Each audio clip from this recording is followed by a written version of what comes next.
Welcome to conflict resolution. I know none of you need this, you're just curious. So it's all good.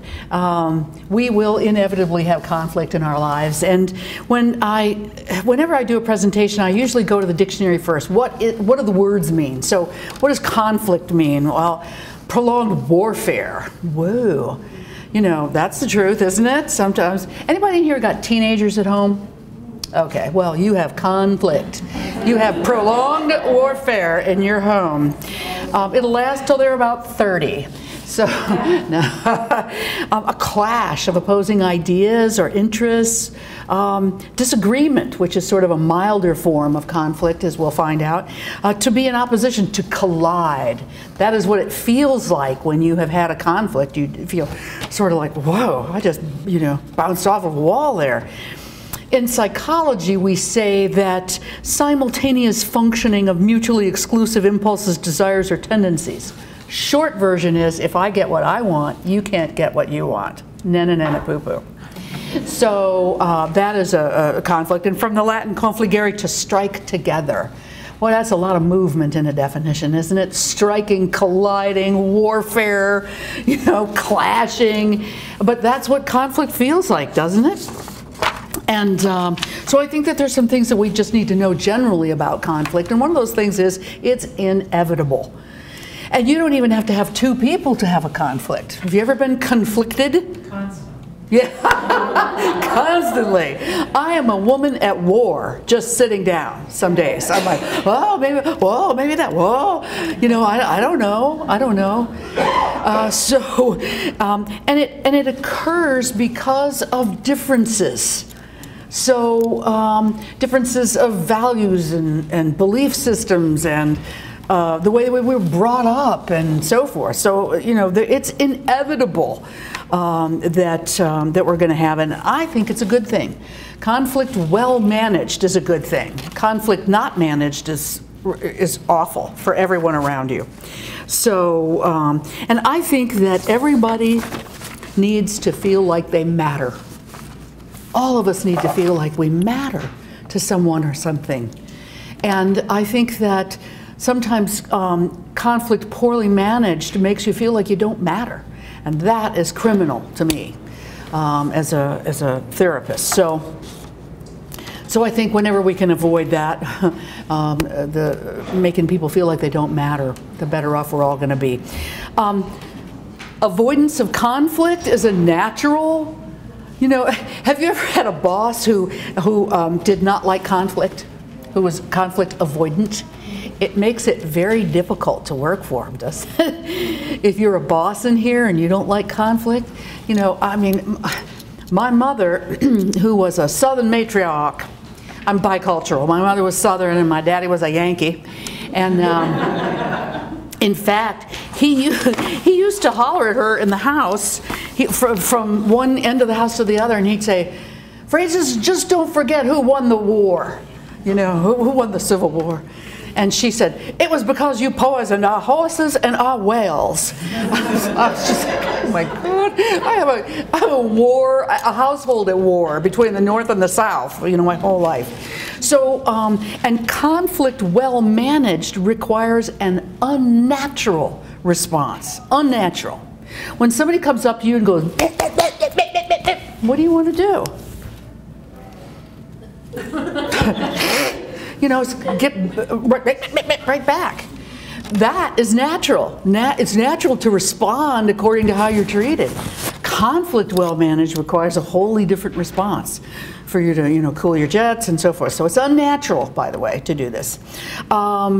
And I think that this is one of the most important skills that we can teach our children too, is to how to get through disagreements. And when we talk about conflict, we talk about conflict on a sort of a continuum.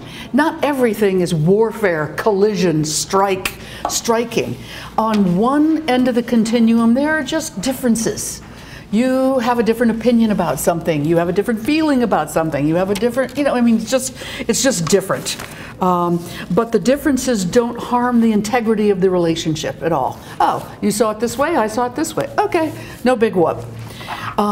Then it rises a little bit to misunderstanding.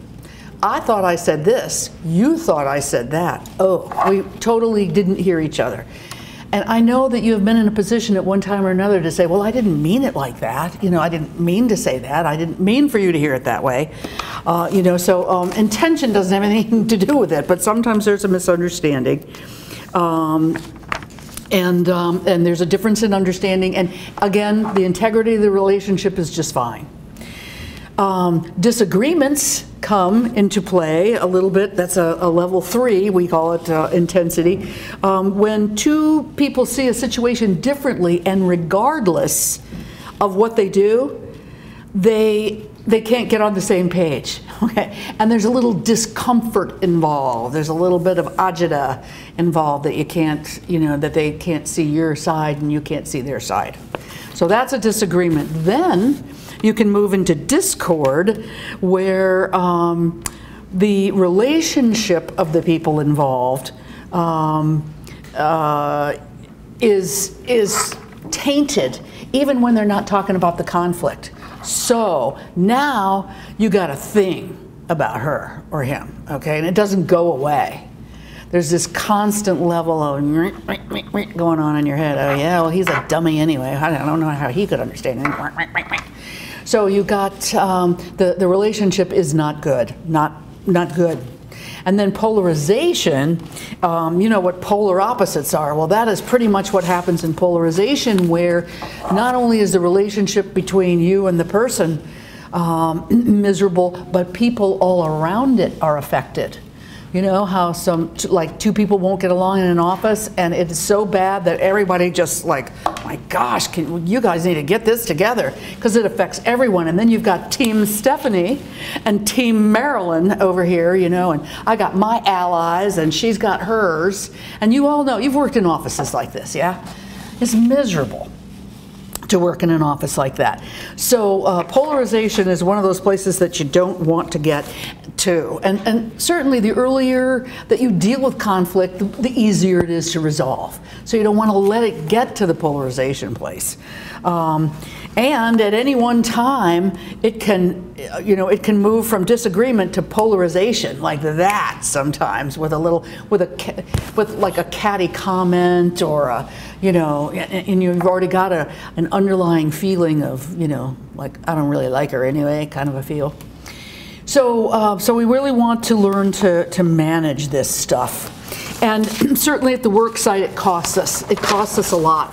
Not only does it cost about morale and productivity, you know, but it costs money. It's estimated that anybody in here a manager? They say a quarter of your time is spent on managing conflicts. Do you think that's true? No. Higher? No, less. Less? Yeah. So some people this morning said, you know, oh no, like 45, 55% is, so, you know, you can tell where the hot spots are on the teams. And, you know, people, when they are fussing with one another, when they don't like each other, when they're having discord, disharmony, they get dispirited and they just don't come in. They just say, you know what, screw it, I'm not going in today, I don't want to see her, I don't want to hear her, blah, blah, blah, and so they just don't come in. So you get higher absenteeism, you get higher workers' comp claims, you get higher, you know, disability claims, blah, blah, blah. If it's not managed well over time, if it's unmanaged, it will lead to hostile workplace kinds of allegations and things like that. So obviously, you know, we want to, it's an essential management skill for sure, and an essential parenting skill, and an essential people skill is to manage conflict. One of the things that I think is important is assume positive intent. Would that just kill you? Assume that the other person isn't trying to put you down, or isn't trying to call you stupid, or, you know, whatever kinds of stuff that you're thinking. Assume positive intention, and we'll all get along a little bit better. But boy, we go right to the mats, don't we? She came in late today, she's disrespectful of my authority, she's done this before, blah, blah, blah, blah, blah. You know, I did that when I was a new manager, and this woman just all of a sudden started coming in late and leaving early without any much as a, you know, by your leave, no explanation, just got there late and left early. So I'm like boiling about it, you know, I'm a new manager, she's dissing me, blah, blah, blah. So finally I talked to her. Her car was repossessed. They only had one car left, so she had to come in with her husband. They had to get the kid where the kids needed to go. So she was, you know, doing that. I said, wow, you know, but I assumed negative intent on her part, and look where it got me. I was the one that was steaming, not her. So, you know, good luck with that. Substantive or personal issues. Substantive, about the work itself, you know, about how you do it, the process, the issues, the tasks, and personal. What do you bet is the most frequent type of workplace conflict? Substantive or personal? Oh, it's all personal, you know it is. I mean, it's like, most of it's nothing. Nothing. If it's, you know, you'll say it's about the work, but really it's about the fact that you don't like working with him or her. You know? So all of it is personal. So what causes it? Well, you know, I may have different values than you do. You know, I'm a baby boomer, and baby boomers traditionally work really hard. You know, we think that FaceTime is it, and we put in overtime, and because, you know, that's how we were trained to work. And then the millennials come along, and they're like, no, man, I got stuff after work. I'm not staying late. I got stuff to do. Me and my girlfriend, hey, I need some more time off. You know, oh, you just took a week last week. Yeah, but I got this thing. You know, I got a beer fest coming up, and I want to like go do it. What? So, you know, it took me a while. There's 4 generations in the work site now, and it's taken a real while to understand where other people are coming from. Boy, I wish I had that balance of family and work thing down a lot better. Really and truly, I would like to do less. Yes!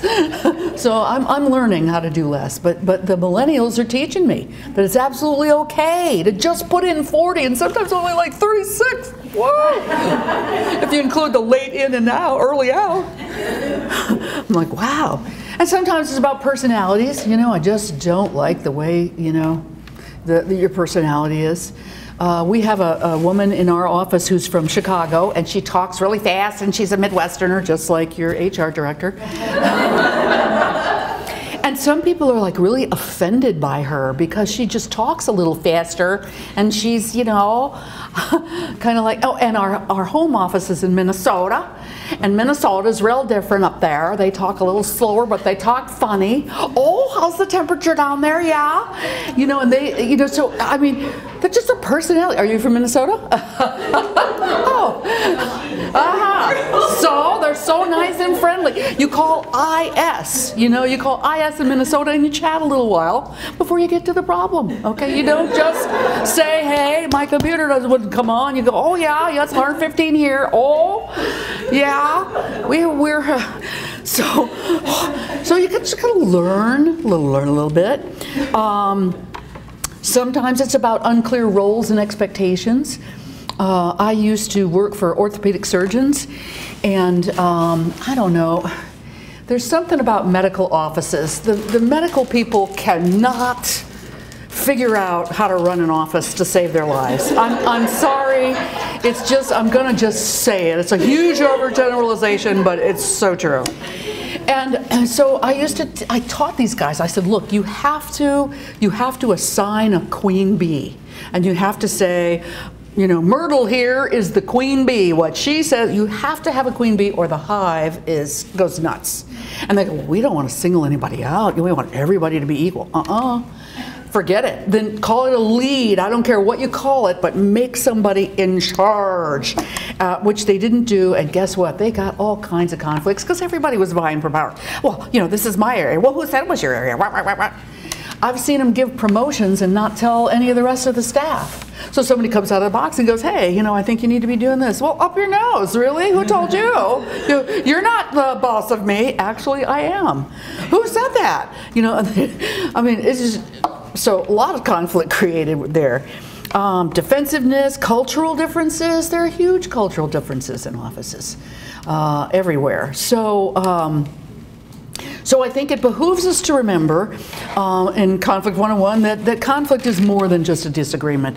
It really is. It can start as a disagreement, but conflict itself is really down that scale of continuum a little bit. And if you don't pay attention to it, it will get worse. Let me just say that. If you leave it unattended, it will grow. And in a situation where either one or the other party or both of them perceive a threat, it's fight or flight, baby. So, I mean, that's just the way it is. That's from cavemen times, and so our perception of the situation is everything. If you perceive a problem, there's a problem. If you perceive that someone has not good intentions about you, then that's the way you'll see it. My husband, bless his heart, from Texas, I love that boy.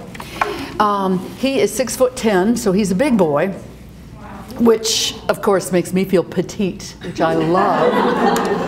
My secret to weight loss is marrying larger men.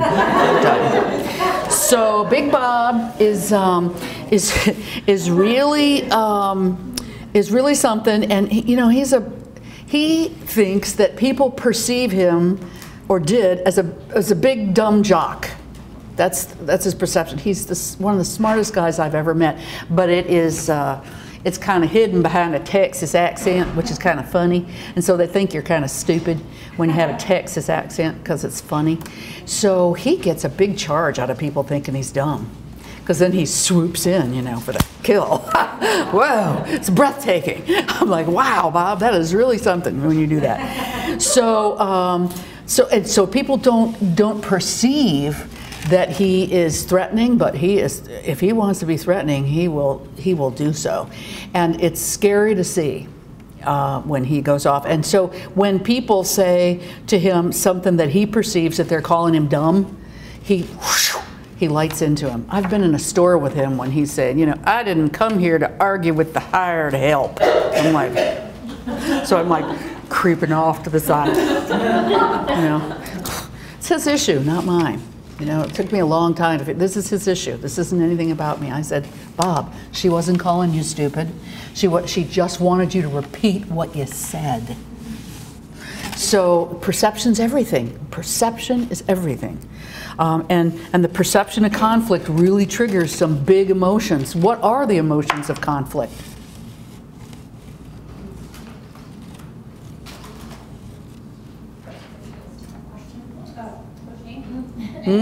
Anger. Frustration.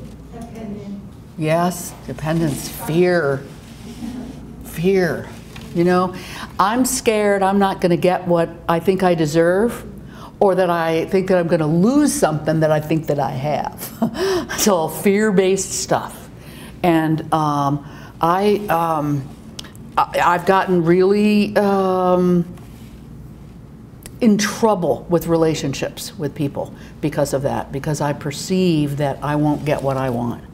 And so when I strip it down, it's really an opportunity to get better. Conflicts are an opportunity to get better. So, and one of the things about conflict management is if you are uncomfortable with your emotions, or you can't figure out what they are, you're likely to be poor at conflict management, just so you know.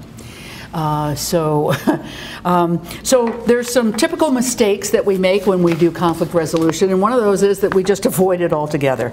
There are a lot of managers and people that are just conflict avoidant. They just don't want to deal with it. And so it builds up and it builds up and it builds up, and then all of a sudden, out it comes. So that's not really very good conflict resolution, right? It's easier if you get it, sooner than that. And they, you say stuff that really ends up being unfortunate because you can't take it back. This is with our kids, this is with our mates, this is with the people that we work with. Being defensive about it, not realizing that you are part of the problem. Whenever there is conflict, I am part of the problem.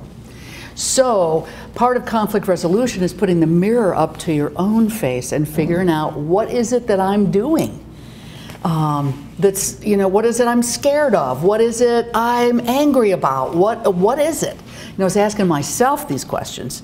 Overgeneralizing, you always, you never, you know, all that kind of stuff, that is some bad conflict resolution. But one of the hugest ones, I do believe, is the need to be right. Anybody in here have that? Okay, just two of us, apparently. So I know there are more of you in here that need to be right. I would rather be right than alive some days, I tell you. I just want to be sure that you know that I'm right. Now, we might do something different about it, but just say it.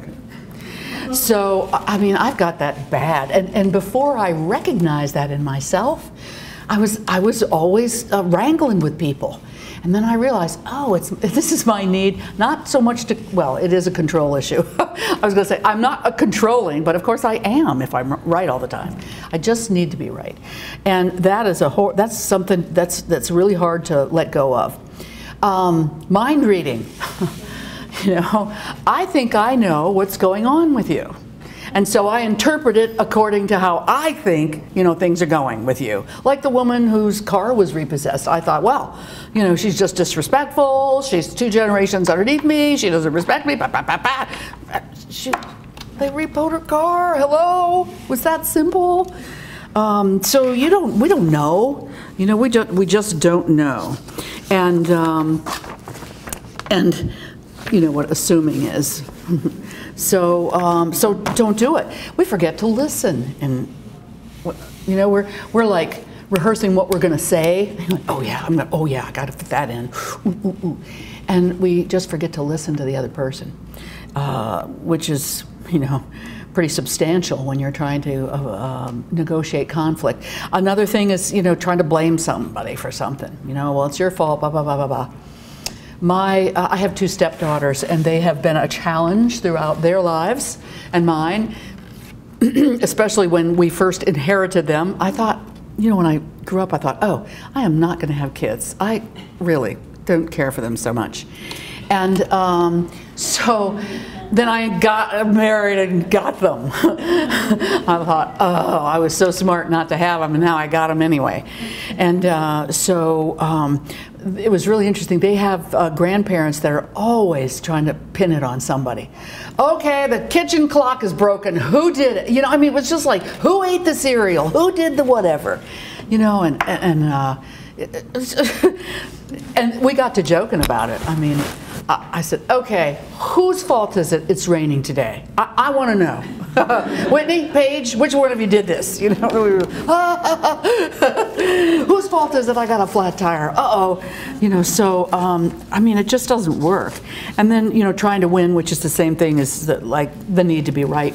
And I do think that conflict is healthy sometimes, especially when you explore different options.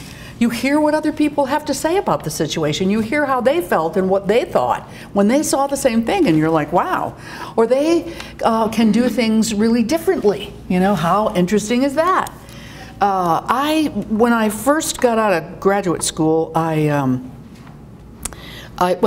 went to work in orthopedic offices and did orthopedic research, and then I got sort of tired of dealing with orthopedics guys. Because it seemed like they were untrainable, that's the thing. And so anyway, I went into the field of drug and alcohol, substance abuse research, and then I worked in schools and worked with young kids and who had alcoholic parents, and we did children of alcoholics groups and all that kind of stuff. So, and way back then, there was busing going on. You know, they would bus the minority kids into the other schools and vice versa, and it was not a fun time in education, for sure. And so I really realized how rigid the elementary school system is. I mean, we teach kids, you know, it's black or it's white, it's right or it's wrong, it's, you know, this way or that way, or rah, rah, rah. And there was this little guy, this little African-American guy. He was the sweetest kid ever. And he lived in a not good place, you know, and his family moved around a lot because they couldn't pay their rent. And so they bussed him in, and they were learning about prepositions, you know, when, where, how, what, you know, blah, blah, blah. And it was around Christmas time, I guess. And so you were supposed to fill in the blanks of these questions, okay, using who, where, why, when, what, whatever. So anyway, it was like, so the first question was, blank, will Santa Claus come? Now, how would you fill that in? When? When will Santa Claus come? He put how. How will Santa Claus come? Because he didn't have a chimney. He knew Santa Claus came down the chimney, and, you know, he didn't know. So that was wrong. Blank is your phone number. What's your phone number? He put, where is your phone number? Because he had to keep it in his shoe. So, because they, you know, switched around a little bit. I mean, it was entirely, all of his answers were entirely reasonable if you sat where he sat. And I thought about that, and that was my first real eye-opening experience about really listening to other people and understanding how their experience got them there. And so I think that when we test our belief systems and our values, we're doing a great thing for ourselves and for other people. And I do believe it fosters unity and understanding, and, you know, brings about hopefully change. And I learned from that one little kid's paper about how tenuous life is and how we really need to listen up even between the sentences even better. And conflict is unhealthy when you suppress it, when you sit on, oh no, I'm fine, fine, fine, fine. Fine, fine, fine means I want to throttle you, get out of my way. You know, and fine is just like, you know, get out of my way. So it's also unhealthy when it's a win-lose situation. With my father, it was always win or lose. It was his way or the highway. It was, no, Steffi, you gotta do this. I'm like, oh, really, do I have to? You know, and the first thing that happens with me when somebody says that I gotta do it that way, I don't do it that way. So, because I'm a little rebellious and I don't want people telling me exactly how I need to do it. Just tell me what needs to be done and I'll get there. But don't, you know, micromanage me all the way. And that's the way he did. It was win or lose. You do it this way or that. That's wrong. When you feel like you need to retaliate, you know, when you feel like your life is going to be better, when you're going to their funeral, it's conflict is bad when you get there. My first husband, I thought, oh, I'm going to be such a fashionable widow. And because the conflict was so deep and so long standing that it accusations and threats certainly indicate a level of conflict that is absolutely unhealthy. When you involve more people in it, the more people that are involved, the unhealthier the conflict is. And when there's Team Stephanie and Team Myrtle over here, you've got a really dysfunctional work site when two people can really divide a work site because they make allies out of people, you know, and that is a very unhealthy. Even at home, when the argument is between you and your husband, then you get your sister involved, and then he gets his two brothers involved, and then you get your mother-in-law on your side, and then he gets your mother on his side, you know. Pretty soon it's like, very unhealthy. And, you know, when it leads to real hostility and fear, no good. Absolutely no good. And there are things that affect the intensity of the conflict. So one of those is the issues involved. Is it a goal? You know, do I just need to change my goal? Because that's no big whoop. I could do that easy. Is it a value or a belief? That's different. You know, I think that we need to raise the kids this way. I don't agree with punishment. I don't agree with hitting a child. I don't, and so if you can really find some real substantive issues about in the parenting realm for sure.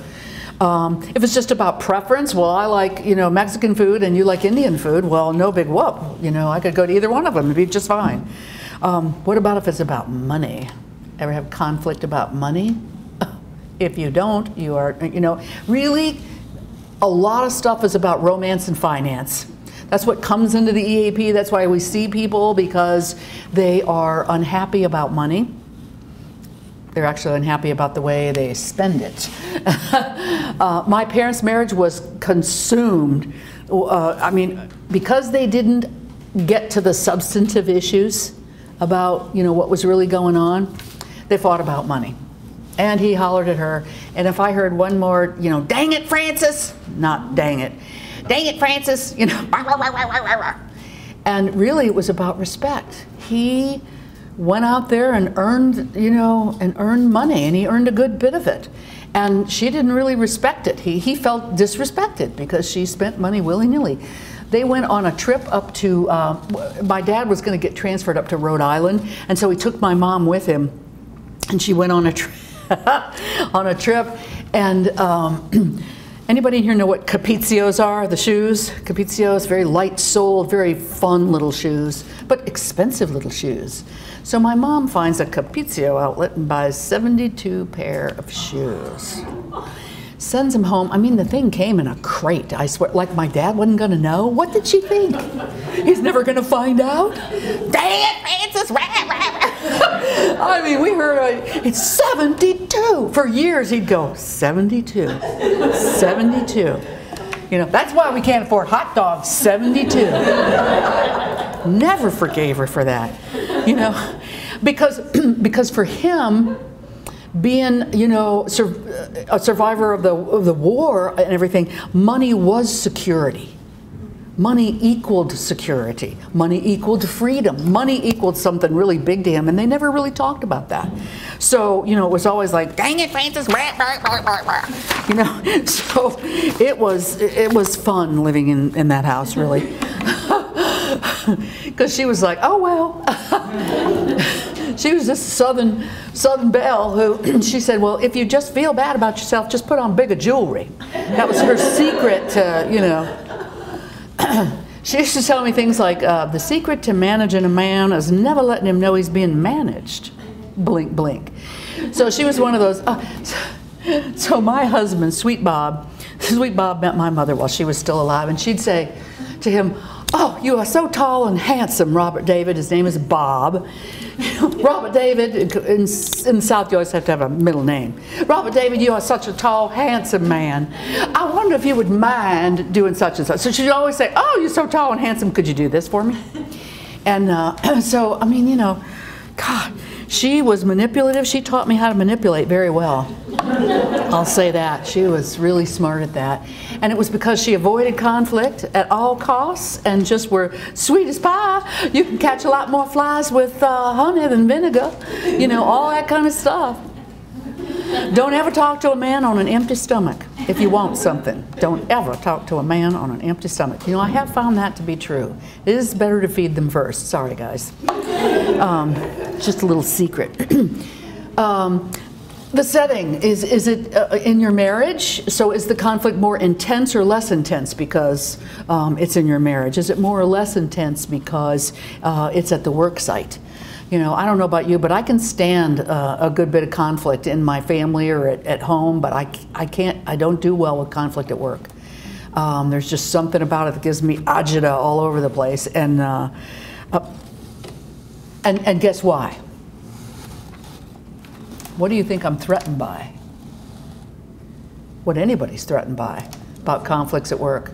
I'm gonna lose my job, man. I'm gonna lose and therefore I'll lose my independence. I'll lose who I am. You know, so whoa, yeah. You better believe that if it's at the office, it's far more scary to me.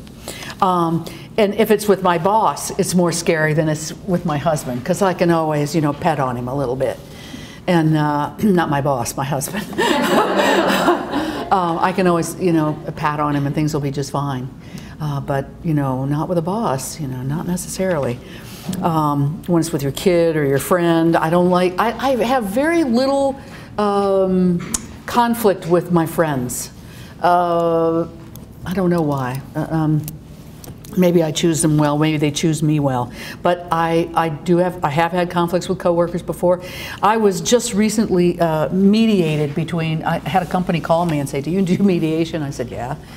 And he said, well, it was the HR director and two of his HR staff who could not get along. He goes, this is terrifying. We're setting the tone for the whole, company, and these two women just will not get along. And it was awful. By the time I got there, it was almost, it was circling the drain when I got there. And and there, it was interesting because one of them was more verbally skilled than the other. The other one was a favorite of the owner of the place, and so they were kind of all of these power structures, power and authority stuff. And so they set about to pit one another against each other, and boy, did they do a good job.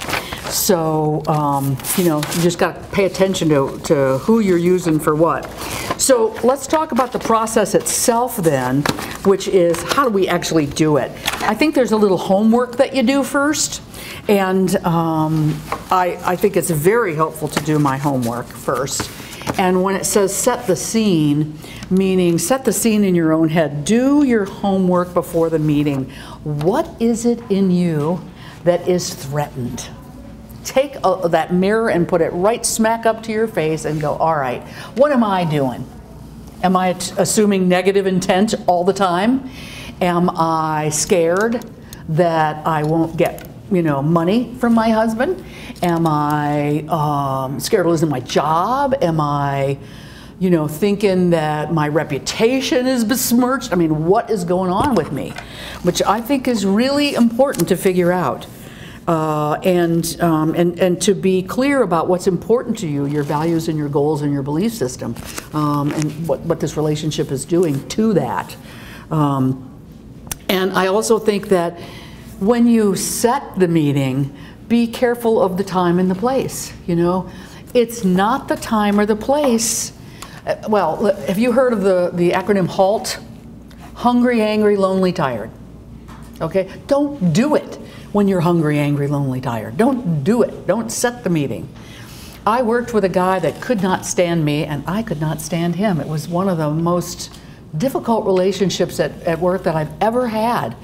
I tried to figure out what I was doing, and I apologized for my part of things, and I just couldn't get this relationship right. And so he one time proudly told me, he said, my wife and I spend every Friday evening, we order pizza in, we feed the kids, we put them to bed, and we discuss our finances every Friday. And I thought, oh my God, are you kidding me?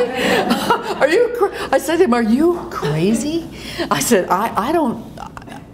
Dan, I just don't think you're going to be married very long. And of course he wasn't.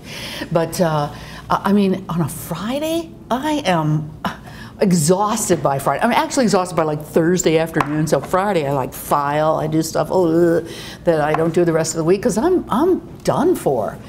And he wants to talk money on a Friday afternoon. Whoa!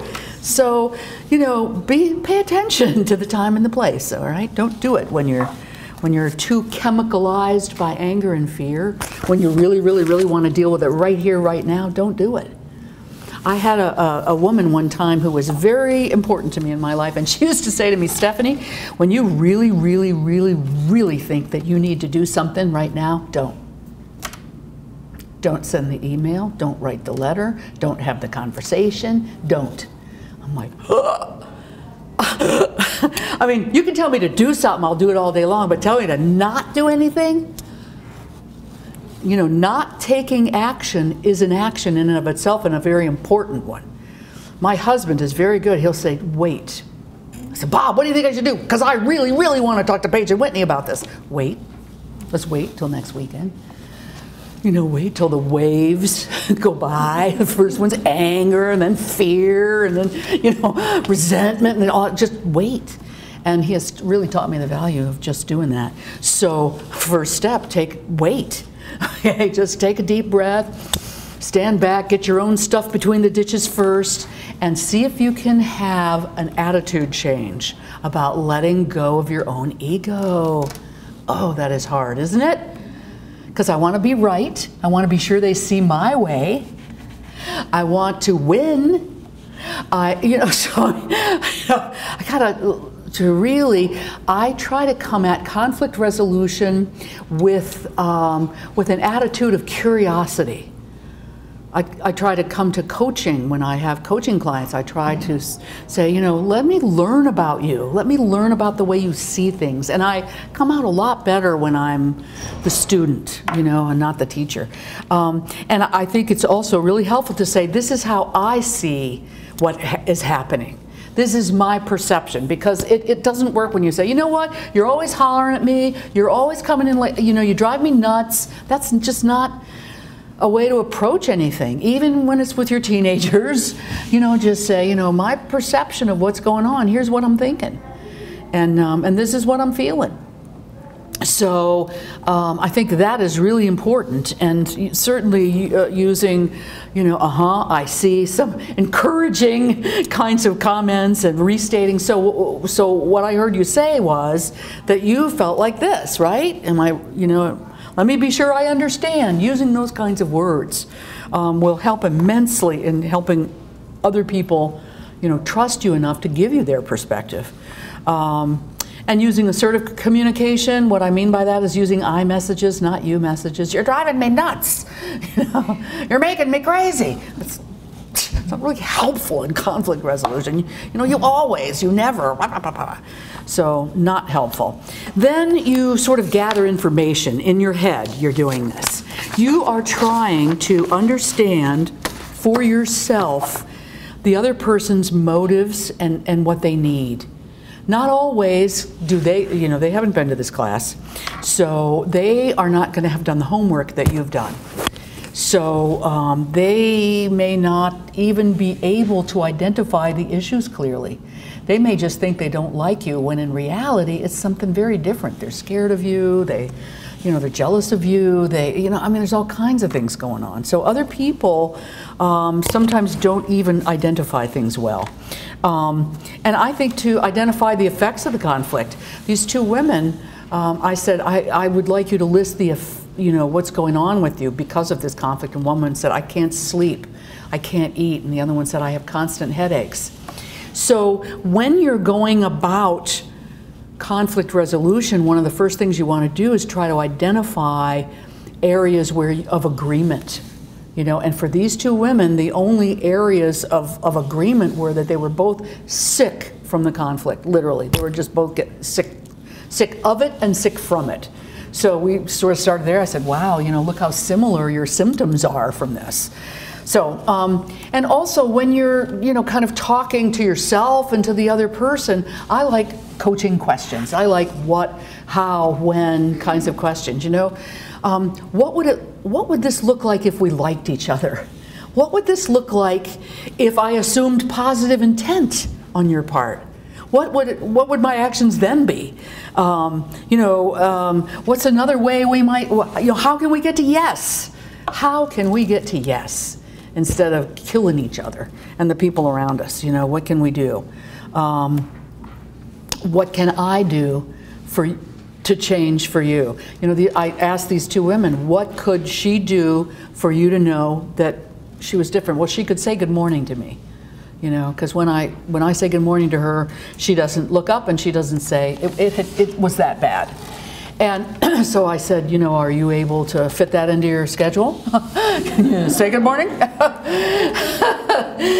So, you know, and it was very interesting. There were cultural differences everywhere between these two women. One of the women was Indian, Eastern Indian, and she said to the group, she said, you know, in my country, women are still treated really poorly, like chattel. And she said, you know, when you talk to me like that, you make me feel like I'm back in my country, and I escaped my country so that wouldn't happen to me. So, you know, there were a lot of loaded things going on when we really got in the middle of it. What do you need to do differently? What does she need to do differently? Those kinds of things. So, you know, probing a little bit about what needs to happen. The third step is that you agree on what the problem is. Because not always is it, I just don't like you. It's much more than that. I mediated another couple of people at at a medical office who couldn't get along, a lot of medical office stuff. And one of them finally said, "She just reminds me so much of my mother." And I was just like, yeah, yeah, I get it. I so get it. I mean, really. My first effort at conflict resolution came when I was working with a bunch of orthopedic surgeons, and one of them was like, he would holler my name like a bull moose in heat in the middle of the hall. "Stephanie!" He'd just stand in the middle of the hall, and I'm like, "Ah!" So I, you know, come around there. I'm like, okay. And, you know, I was talking to the x-ray tech, and she said, "He does this to everybody. That's just kind of the way he is. He's just a hollerer." And I go, well, I do not respond to that well. You know, because then I'm like a deer in the headlights, you know, and so one day, this was in my 20s, my effort at conflict resolution. I caught him after work, and I said, "Dr. V," I said, "do I remind you of someone you hate?" That was my effort at conflict resolution, because I didn't know about it. I go, "Is someone else's face pasted over mine? I mean, what is it?" And he sat back in his chair. He laughed his butt off. And I'm like, oh. And he said, "Well, you do kind of remind me of my ex-wife, the alcoholic, a little bit." I go, "Okay." I said, "Because when you holler at me like that, I'm like a deer in the headlights, and then I don't do good work for you. And I can do good work for you. I can be very good." He said, "Well, you're pretty good scared to death." And I said, "But you know, in my history, anger means like something's going to happen, something bad's going to happen. Nothing ever happened to me. My dad got mad, but nobody ever got hit or nothing. But I'm just nervous around big anger. I don't know what it is." So I'm a therapist. I haven't figured it out yet. So, but I'm afraid that is going to happen, I think. So, anyway, so he goes, "Well, I do this with everybody." I go, "But it just doesn't work for me.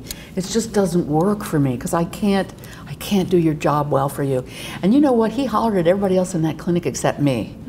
And after a while, they would say, "Do you have a picture of him in some, you know, are you blackmailing this guy? Because we don't know what you're doing, because he never yells at you." And I just said, "I just told him that it really bothered me." And they go, "What?" I said, "You know, I didn't know that was conflict resolution. Do I remind you of someone you hate?" So agree on the problem, which is maybe the way that you're treating me. Not that you don't like me, but the way that you treat me. And here's, I feel disrespected by you. You know, this is the problem. This is the problem with a lot of adolescent parent arguments. You're, you know, working your buns off. Both of you, both parents, if you should be lucky enough to have both of them, they're working. You're like, "Well, I need a new bike. Well, I need these shoes. I don't like these shoes. I don't like these jeans." And you're like, "You ungrateful wretch of a child." You know, because you feel this. So it's really not that they want stuff, because they always want stuff. The thing is that you feel disrespected. I mean, look, get to the piece that makes sense. Keep peeling the onion for that. And focus on the issues, not the people. You know, again, this is not about your personality or my personality. This is about the issue of, you know, such and such that we're trying to do here. This is the essential piece of conflict resolution, is brainstorm stuff. What can we do differently? What am I willing to do differently? What are you willing to do differently? I never asked Dr. V to be different. I just said, when you do that, I'm scared to death, and I'm a deer in the headlights, and most importantly, I can't do for you what you need for me to do. I didn't say, "So stop yelling at me." I never said that to him. If you're a parent, you could say, "So stop doing this," you know. But I was a lowly, you know, intern in that office. So I think just to be open to everything, open to all kinds of brainstorming. And I think a couple of questions that are really good in this process are, what would it take to satisfy both our needs here? What could we do so it's a win-win for both of us? You know, and then how can we work it out so that everybody's needs are met? You know, those kinds of questions, which are, you know, how do we get to yes? How do we get to win-win for both of us? What's that going to look like?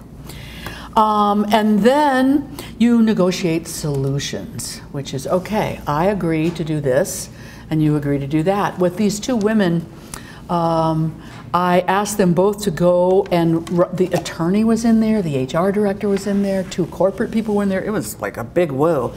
And I said, what I'd like to ask you both to do is to write down what you are willing to do in the coming, days, weeks, months, to repair this relationship. And then we're going to have another session next week, when things kind of cool down a little bit, because you could, they are almost to tears. One of them cried, the other one cried, so it was very emotional in there. And then let's come back together and meantime practice those things, and then we'll show each other's pages and see if we can see some differences here. So and I think above all else is just find your center of gravity. You do not need to be blown by whatever their feelings are, but just stay low, stay calm, stay very patient and very respectful of people's differences. Vive la différence, yes? If we weren't different, what kind of world would it be if there were, 1,000 of me? I would hate to try and supervise 50 of me. Oh, it'd be like herding cats. You couldn't get it done. So, I mean, if everybody was like you, probably you think, well, the world would be a better place, but for me, it would not. So, and then check back and be sure that you've done some stuff. And I think the bottom line is to be sure that good relationships are the end result of conflict resolution. Not, yeah, I've blurted out my stuff and you've blurted out yours, but now how do we repair?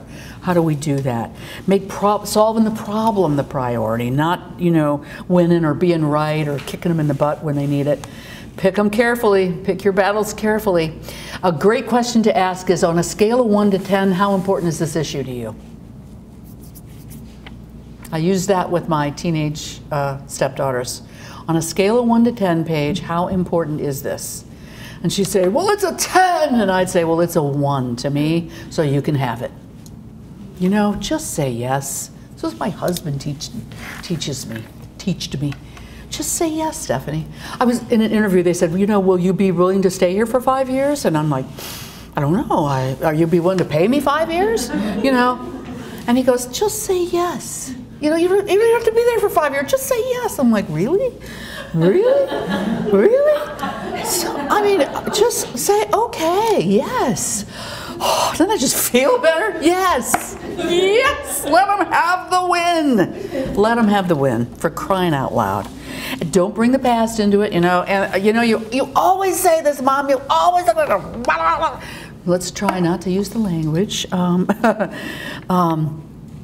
And explore options together. Focus on the issue, not your position about the issue. Just the issue itself. See if you can isolate it. Common interest and agreement. Okay, here, the thing that I see among both of you two women is that you are both miserable here. Miserable here. And they both thought that what the consequence would be is that they would lose their jobs. They both felt strongly that they would lose their jobs if they couldn't get this relationship right. So we started there. Power with rather than power over others. When you're a parent, you have that power over. Because I said so, that's why. Because I'm your mother. When your mother's arms start growing out of your sleeves, you've become a full-on parent. Because I said so. No, there will be no arguing about this point. But normally what you want to do is have, a co-relationship. Be willing to forgive, for crying out loud. If you cannot forgive, you will not be a good conflict negotiator. You will not be a good partner. You will not be a good friend. And you certainly won't be a good worker if you can't forgive. I mean, you've done plenty of stupid stuff in your life, and people loved you anyhow. You're a complete dork and they loved you anyway, so let's get on with it. Let's give it away.